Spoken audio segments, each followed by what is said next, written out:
India ने तो हमें बहुत ज्यादा मायूस किया है। अब हम चाइना का किस तरह मुकाबला करें?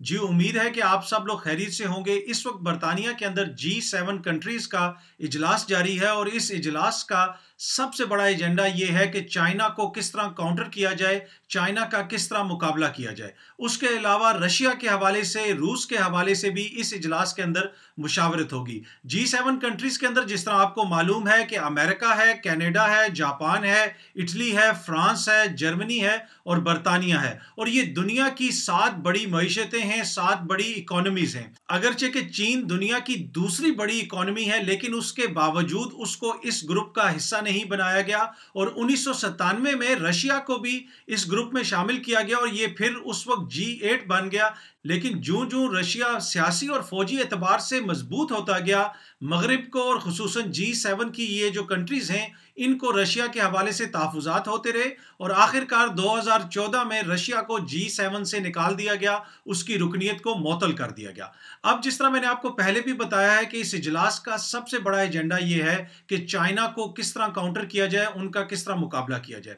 इस इजलास के अंदर G7 की जो कंट्रीज हैं, उनके वुज़रा शामिल होते हैं, उनके अहम जो अहलकार हैं, ओहदेदार हैं, वो शामिल होते हैं। लेकिन इस इजलास के अंदर इंडिया का वफ्द भी शिरकत कर रहा है और उसके साथ साथ ऑस्ट्रेलिया से भी एक वफ्द को बुलाया गया है और जिसका बुनियादी मकसद ये है कि चाइना को उसके खित्ते के अंदर किस तरह काउंटर किया जाए, उस हवाले से मुशावरत हो। इस इजलास के पहले रोज चाइना के हवाले से डिटेल्स डिस्कशंस हुई, उसमें बहुत सारे ममालिक ने शिरकत की और मुख्तलिफ चीजें वहां पे जेर बहस आई। वहां पे ये चीज भी जेर बहस आई कि चाइना को काउंटर करने के लिए जो हम इंडिया की सपोर्ट करते रहे हैं और हमारी कोशिश है कि चाइना को खित्ते के अंदर ही बॉक डाउन किया जाए, उसको खित्ते के अंदर ही मसरूफ रखा जाए ताकि वो बाहर निकलने का मत सोचे। लेकिन वो स्ट्रेटजी लगता ऐसे है कि बाज़ाहिर नाकाम होती जा रही है और इंडिया के ऊपर जो हम बहुत ज्यादा तकिया कर रहे थे, बहुत ज्यादा हमारी उम्मीदें थी इंडिया से, लेकिन उन सब उम्मीदों के ऊपर लगता ऐसे है कि पानी फिर गया है। क्योंकि पहले हमने ये एपिसोड देखी कि लद्दाख के अंदर जिस तरह चाइना आया,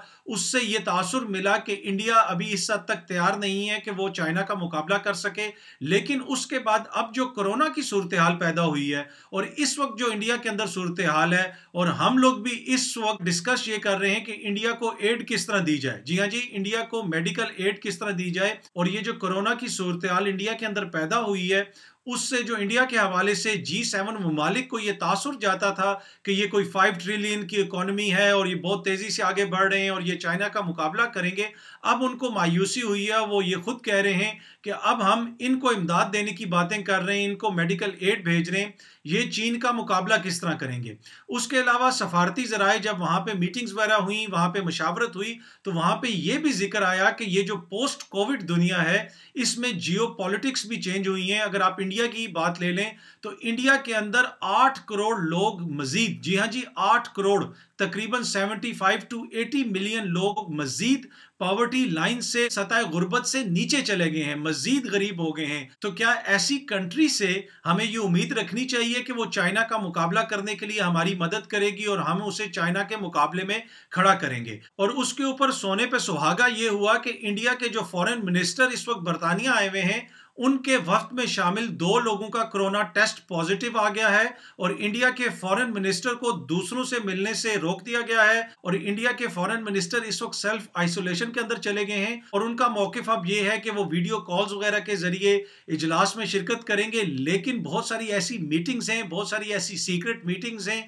जिनको इंटरनेट के ऊपर नहीं किया जा सकता, वो फेस टू फेस होनी थी। लेकिन जिस तरह मैंने आपको बताया कि उनके साथ जो डेलीगेशन इंडिया से आया है, उसके अंदर 2 लोगों का कोरोना टेस्ट पॉजिटिव आ गया है, जिसके बाद जो दीगर ममालिक हैं, G7 के जो दीगर डेलीगेशंस हैं, उन्होंने इंडिया के डेलीगेशन से मिलने से इनकार कर दिया है। तो ऐसी सूरत हाल में जिस तरह मैंने आपको पहले भी बताया कि अब G7 की कंट्रीज ये सवाल उठा रही हैं कि हमने इंडिया के ऊपर बहुत ज्यादा तकिया किया था और हमारा ये जो ख्याल था कि चाइना को काउंटर करने में इंडिया एक इंपॉर्टेंट रोल प्ले करेगा, अब ऐसा होता हुआ दिखाई नहीं देता और हमें क्वाड जो है, जिसमें जापान भी है, ऑस्ट्रेलिया भी है, उसके ऊपर ज्यादा तवज्जो देनी पड़ेगी। G7 के अंदर ये चीज चीज डिस्कस हुई, एक ऐसा मुल्क जो अपने अंदर एक कोरोना की सिचुएशन को सही तरीके से हैंडल नहीं कर सका, एक ऐसा मुल्क जिसको दुनिया से एड भेजी जा रही है, उससे ये उम्मीद रखना कि वो चाइना के सामने खड़ा होगा, तो वो थोड़ा सा फार फेच्ड आइडिया है। लिहाजा अब हमें चाइना को काउंटर करने के लिए जो दीगर ऑप्शंस हैं उनके ऊपर सोचना चाहिए और देखना चाहिए कि आने वाले दिनों में हम चाइना को किस तरह काउंटर करेंगे।